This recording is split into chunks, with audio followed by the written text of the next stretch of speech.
Hello all, welcome to Simple Max Magic Tamil. Two unbiased dice are rolled once.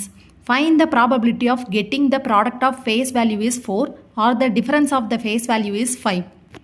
இப்போ product of face value 4ன்னு கொடுத்துருக்காங்க. அப்போ எப்படி பண்ணால் 4 வரும்? ஃபஸ்ட்டு டையில் 1, செகண்ட் டையில் 4 இருந்தால் 1 × 4 4. அதே மாதிரி ஃபஸ்ட் டையில் 4, செகண்ட் டையில் 1 இருந்தால் 4 × 1 1. இல்லைனா ரெண்டு டைஸ்லேயும் 2 2ன்னு இருக்கணும். இந்த 3 ஆப்ஷன் தான் product of the face value வந்து 4 வரும். இப்போ difference of the face value 5னா ஃபஸ்ட்டு டைஸில் வந்து 1, செகண்ட் டைஸில் 6 இருக்கணும். இல்லைனா 6 1 இருக்கணும். இந்த ரெண்டு ஆப்ஷன் தான். அப்போ ஆர் கொடுத்துருக்காங்க. ஆர் கொடுத்தா இங்கே வந்து ஆட் பண்ணணும். இல்லை அண்டு கொடுத்துருந்தாங்கன்னா மல்டிப்ளை பண்ணணும். இப்போ ஆர் கொடுத்துருக்கிறதுனால நான் ஆட் பண்ணோம். 3 + 2 அப்போ 5. டினாமினேட்டரில் ரெண்டு டைஸ்னால 6 × 6 36ன்னு வரும். அப்போ 5/36 தான் இதோட ஆன்சர்.